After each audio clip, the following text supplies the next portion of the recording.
Ce que j'attends, c'est que les jeunes qui vont rencontrer le président Macron aujourd'hui passent un message de la jeunesse africaine.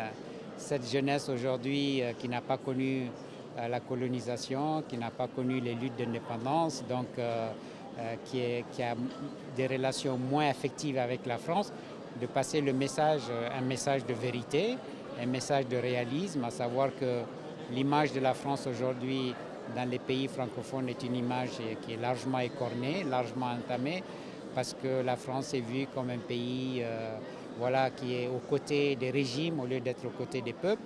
Et donc je pense et j'espère que les jeunes aujourd'hui vont passer un message au président Macron, à savoir que oui, cette relation elle est historique, elle existe, il faut la consolider, mais il faut la consolider sur une nouvelle base.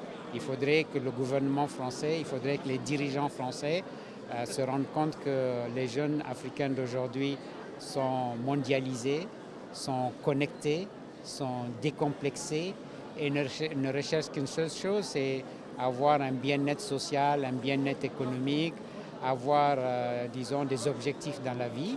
Et pour cela, il faudrait que disons, le paradigme de la relation entre la France et les pays francophones africains change complètement. Ce que j'attends de ce sommet Afrique-France, c'est que les gens parlent à bâton rompu, c'est-à-dire qu'ils se disent les choses clairement.